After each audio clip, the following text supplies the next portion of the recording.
I thought this was gonna be a lesbian romance story, and it wasn't. This book is the definition of disappointment.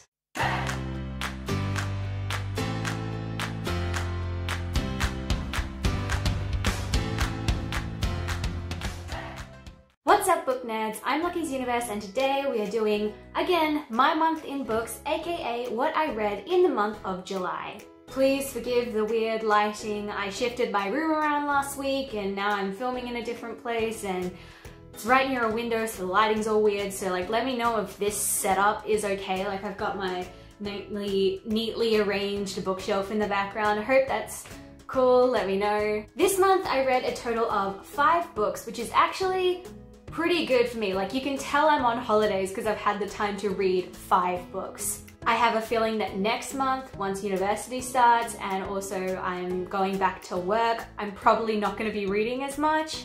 But bear with me, I'm gonna keep trying to get through books. Like always, I have my tea and we're gonna get right into it.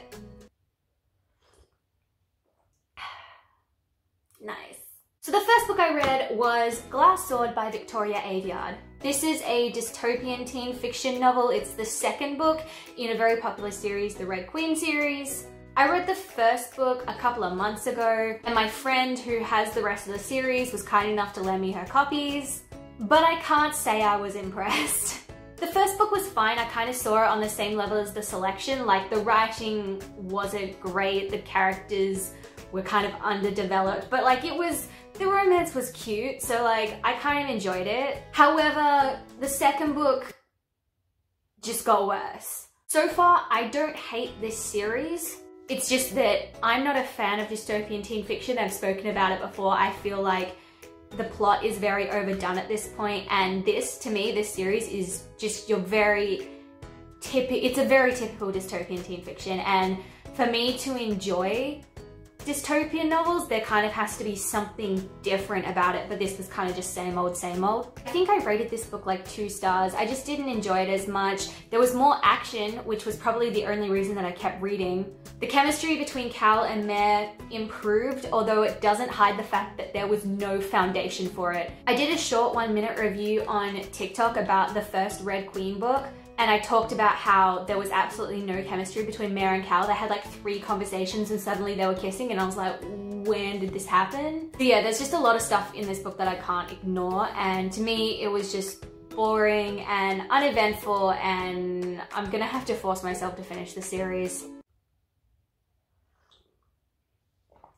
So the next book I read was Codename Villanelle / Killing Eve by Luke Jennings.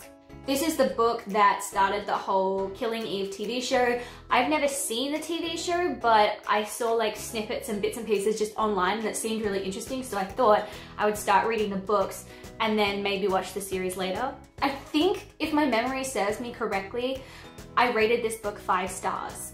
Codename Villanelle follows the story of a woman named Villanelle, or Codename Villanelle, who is a Russian hit woman who has a lot of mental issues, and an MI5 agent named Eve who's tasked with hunting her down. I really enjoyed reading it. Like, I don't know if you can see, but it's super short. It's just over 200 pages, but there's so much packed into such a small amount of time.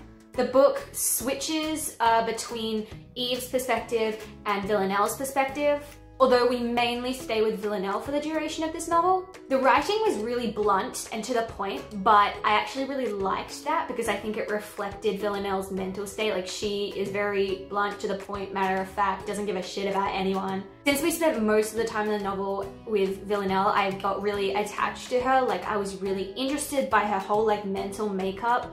The way that she perceived things like power and control was super intriguing. And then again with Eve, her growing obsession with Villanelle was really interesting to read. So yeah, this took me like less than a day to read, but I enjoyed every single moment of it. It's really interesting. I can't wait to read more.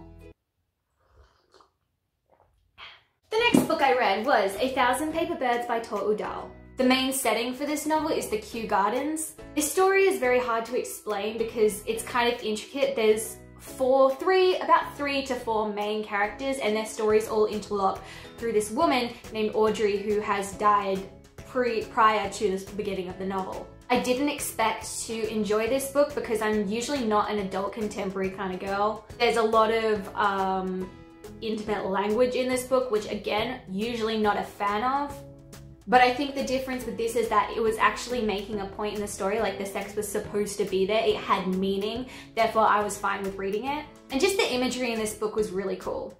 I think I rated it 4 stars. Thinking back on it, I guess I probably should have rated it 5 stars because like the plot twist at the end, did not see it coming. And all in all, I thought this was a really good book about grief and love and growing and repairing, which is kind of fits with the theme of the gardens.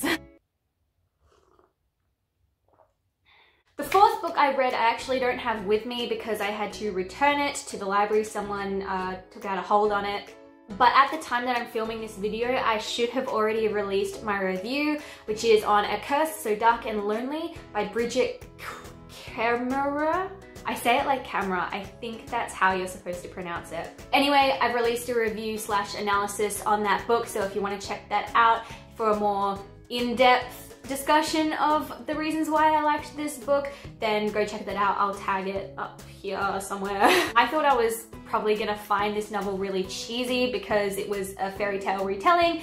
That's usually the way that fairy tale retellings go, especially Beauty and the Beast fairy tale retellings. I was kind of just over it and I was like, you know, I'm gonna read it. Everyone says it's really popular. I also saw Read with Cindy's review on it ages back and she liked it. So I was like, okay, we share similar opinions on books, so if she likes it, I guess I can try it. And I was pleasantly surprised. I really enjoyed it. I gave it 4 stars. I thought for a young adult novel, it was actually really good. The writing was good. For me as a 22-year-old, it's really hard for me to find YA novels with good writing because most YA, I've said this before, is written for like someone of the average age of 15. So usually I find YA writing kind of juvenile. Doesn't mean that the book is bad, it just means that it's written for someone who's younger than I am.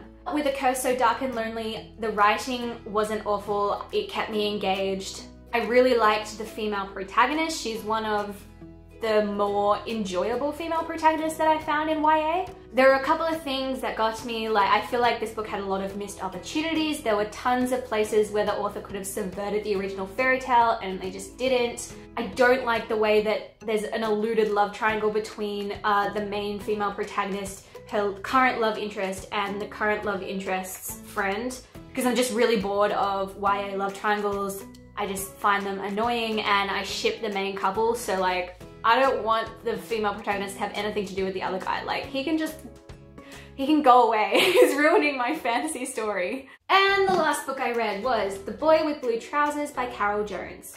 This isn't a book that I would usually read, but I've got this habit now when it comes to finding new books, is that in my library, in the adult fiction section, so they have all of the books on the shelves and then they have these little display shelves where they put up books, and I always go there first because it's usually where the librarians put their favorite books or books that they want people to read. So that's kind of like my suggestion box, really. I just go straight to the display shelf, see what the librarians recommend and take that, and that is how I got to reading this book. I finished this book last night. I rated it 3 stars.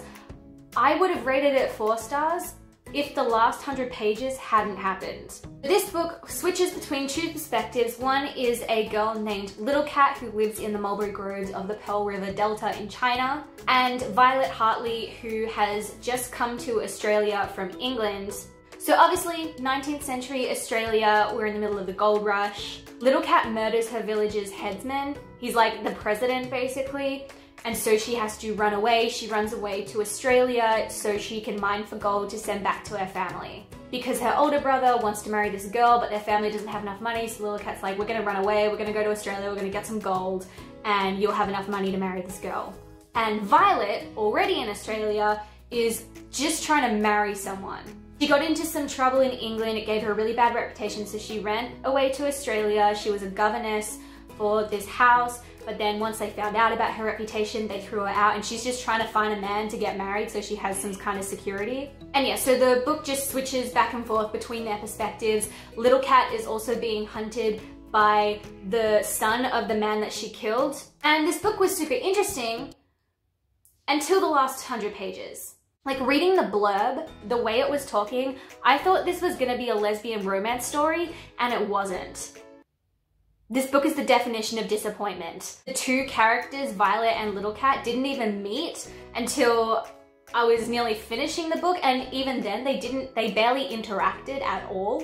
There was romance introduced in the last 100 pages, which I thought was so dumb. The way it was written was super forced. And as the story wore on, I found myself only caring about Little Cat's point of view. I didn't care about Violet at all.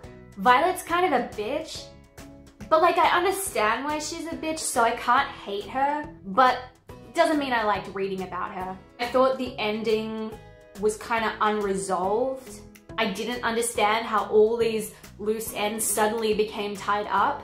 This book was just a letdown. I was really enjoying it, and then I got to the last 100 pages and it all went downhill from there, so sad. So that's it for my July wrap up, everything that I read in July.